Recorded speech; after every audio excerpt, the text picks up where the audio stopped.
Morning all. It is the morning of the 29th of December, 2023. I probably shouldn't be facing the sun right now, but that's all right.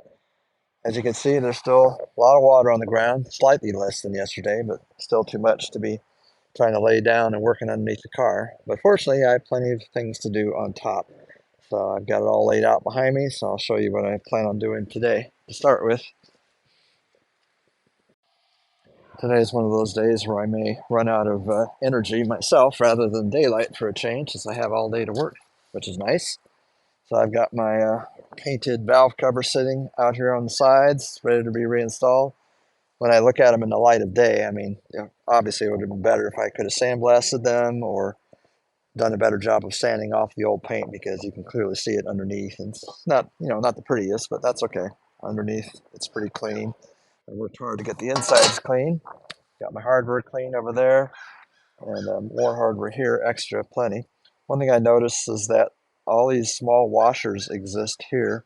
They sit on top of the valve cover, and then these retaining things come next, and then the bolts. I don't really understand what the purpose of these washers are, but since it was there, I'll put it back.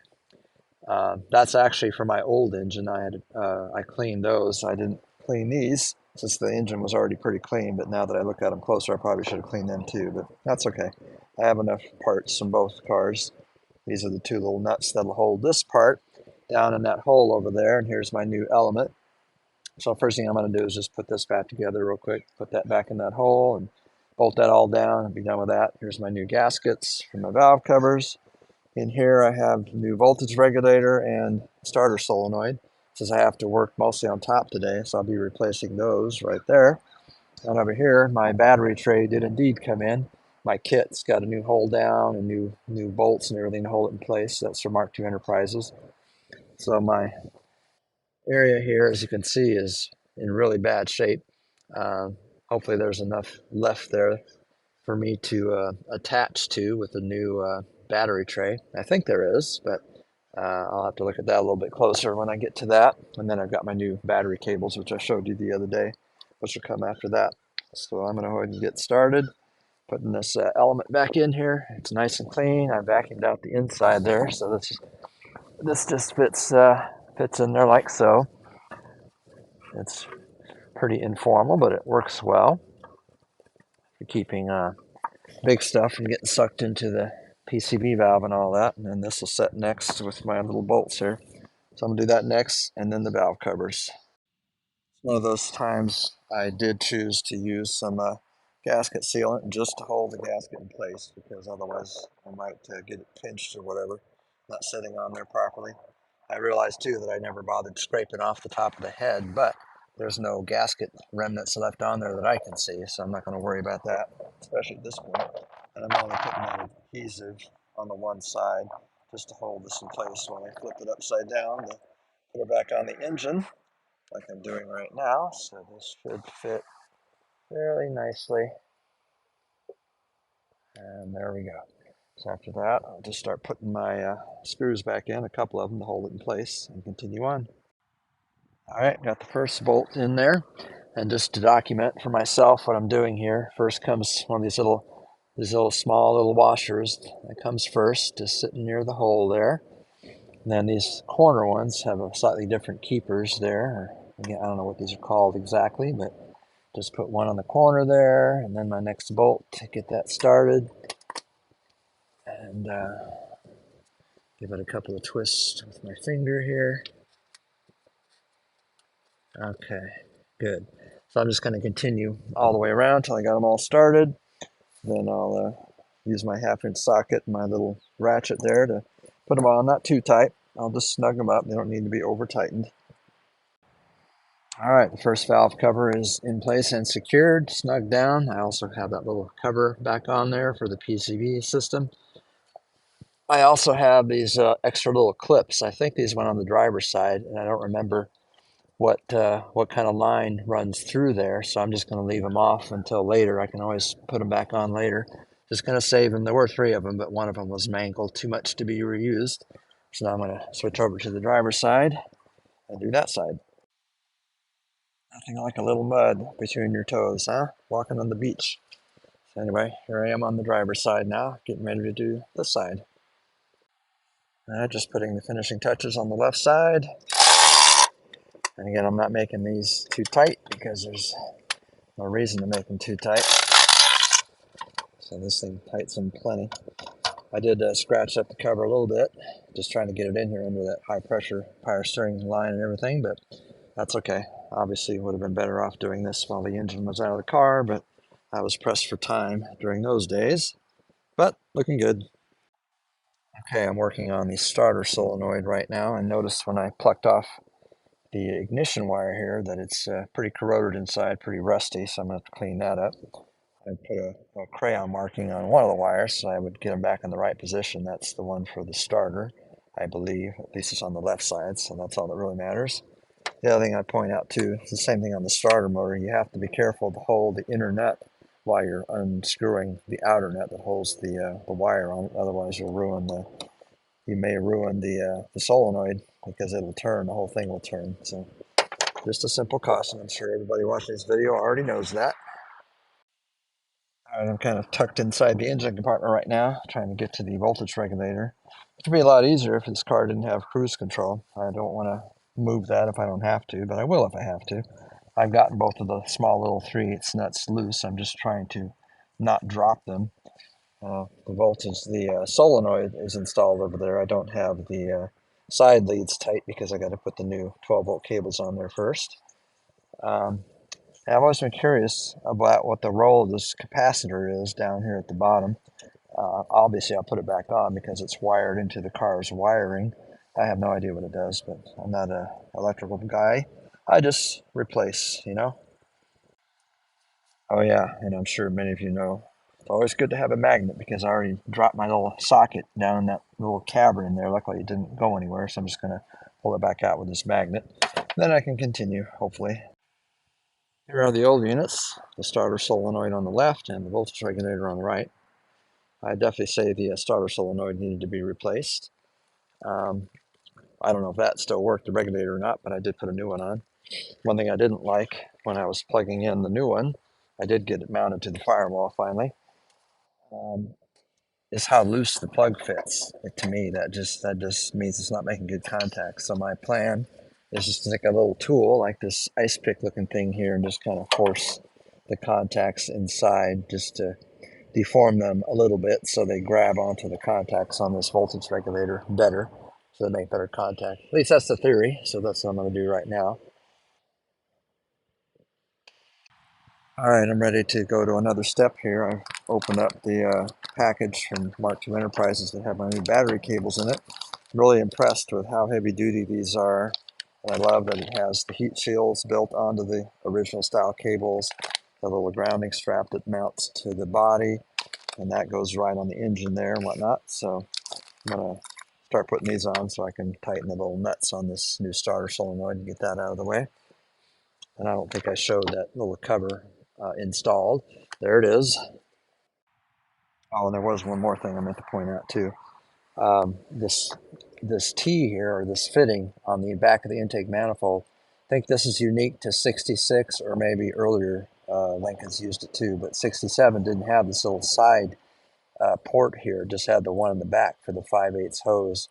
I believe what Ford or Lincoln must have done is redesigned it just a little bit because there's a T or a little Y fitting that comes here on the 5/8 hose coming from the water pump going into the heater core. It branches off, and that little 1/2 inch hose or whatever size it is goes to that heater valve that normally sits down there.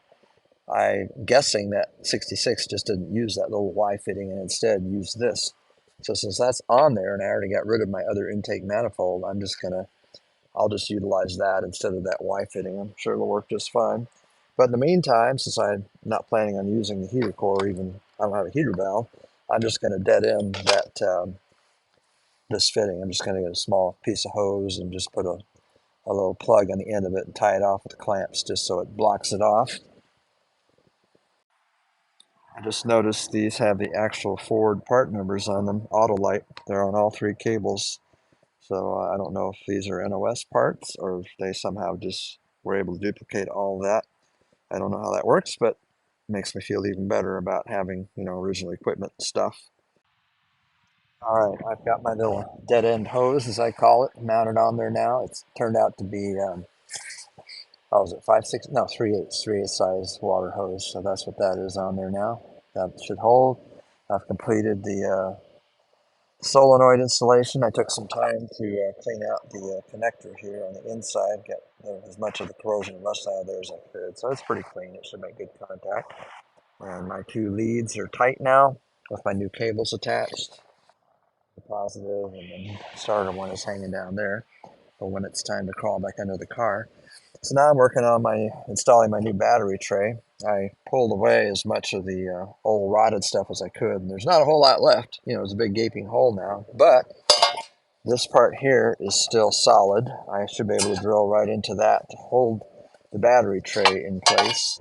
I may only be able to attach it at one spot though, which is probably not ideal. Um, and I kind of want it angled like that so I can go right here, but there's not a whole lot.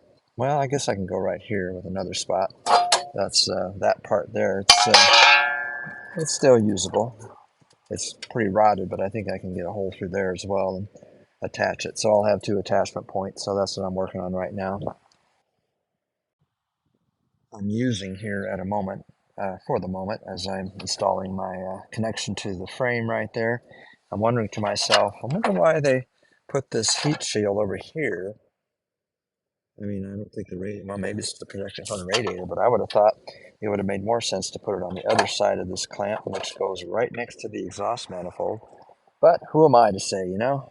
I'll just make sure it's not close to the exhaust manifold when I'm under the car the next time. Make sure it's routed as far away from that as I can get it. So I'm not sure why they designed it that way, but I'm sure there must be a reason. So I made this connection now because the battery tray is going to be in the way, so it's a lot easier to do it now before I mount that battery tray. But I really like that design. It really grounds the negative side to the frame very efficiently, and then the other end of that underneath the car now, there's a connection on the side of the engine that will connect to, so I'm not touching that till I get back on the ground working underneath. So now I'm ready to attempt to install the bottom of the battery tray, or the battery tray, period.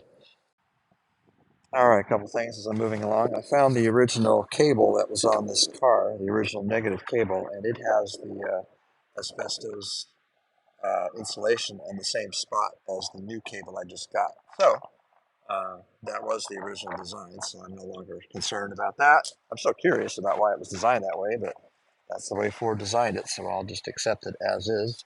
I also found the other part of the battery box, and it's actually still usable. Yeah, it looks kind of crappy, but since I got to bolt down a new battery tray, it'll hold it right here in place. Plus, it's got a couple spots here and here, so I think I'm going to go ahead and reuse that, even though it's kind of worn out, but it's still usable as far as I'm concerned. It'll still provide kind of a box for the battery, if you will. So I'm going to go ahead and make use of that. So I have a place to attach the new battery tray to, so that's what I'm going to work on next. All right, got good progress going on here with the battery box. I was able to mount this back on here, even though it's kind of worn out and rotted away, and I'm ignoring all the gaping holes down there where there used to be metal and firewall. I found a couple spots where I could actually bolt in a couple of big metal screws that are tightened 1/2 inch with washers. That baby is good and solid, so I can actually set my new battery in there now and tighten it down. I'm going to finish putting connecting wiring harnesses first, though, before I do that. Make sure everything is connected electrically, and then I'll put the battery in place. All right, continuing on with the battery work here. I had the battery sitting in my new battery tray.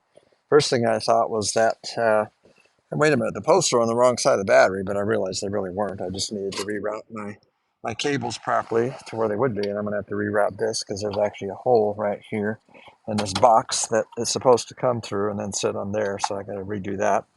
But the biggest problem I ran into, unexpectedly, was these J hooks. They didn't have enough thread.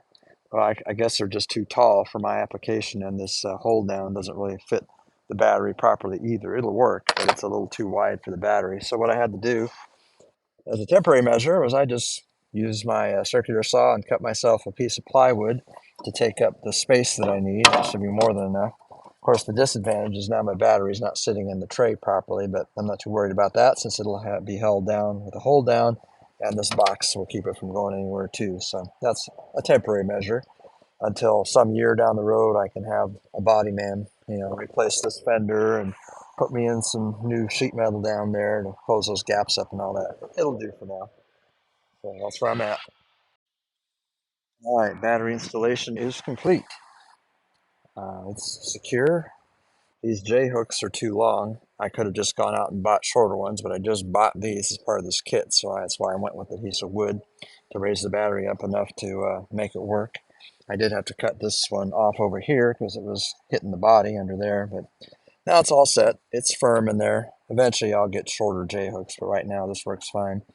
I have the connectors tight. I also smeared Vaseline all over them to try and retard the formation of, you know, deposits and corrosion and all that. We'll see how well that works.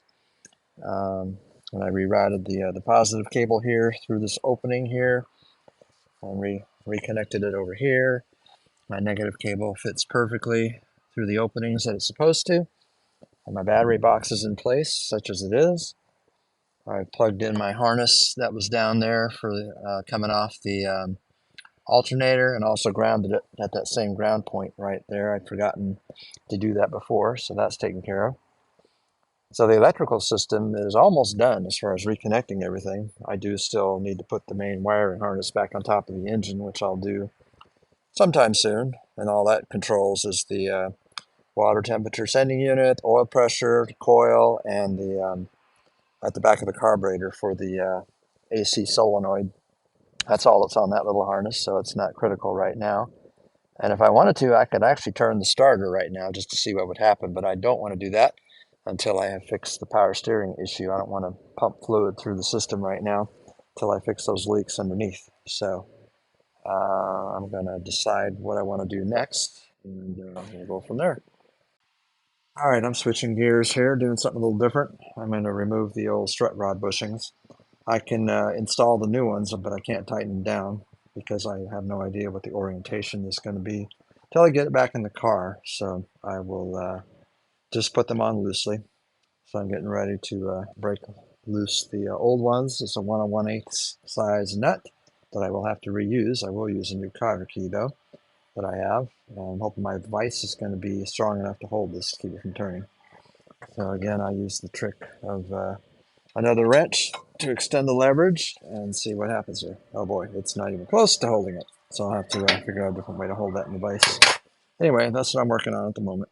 All right, I was having difficulty with the wrench method, so it turns out I actually have an impact socket that will fit this. I sprayed it down with PB Blaster, so let's see if this might loosen it up. So here we go.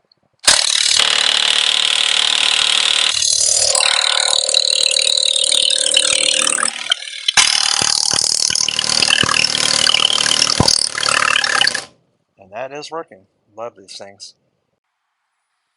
All right, I think that's how the new one goes on. I had the choice of facing it like this or like this. The chamfered edges are the same on both sides, no matter which way I faced it. So I looked at the old ones to see which way they were facing, and it appeared to be facing like this.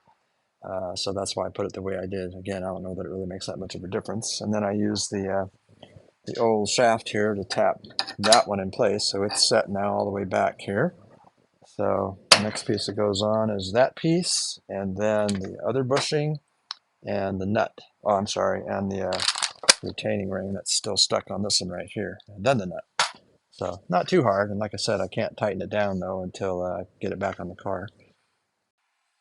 All right, I guess I was rushing or something. It turns out there are two different parts to these bushings, and I just had two of the same on that one. So I had to take that one apart again.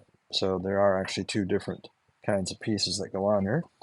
So I feel kind of silly that that happened, but anyway, almost done with these bushings, and then I'm going to wrap it up for the day. I think it was pretty productive. It's nice to have a full day and decent weather too. Just waiting for that ground to dry up so I can get back underneath the car, but still have other things to do on top, like rebuilding the carburetor, but I'm waiting for inclement weather to spend my time indoors to do that, unless it comes down to I got nothing else I can do. Anyway, have a good evening.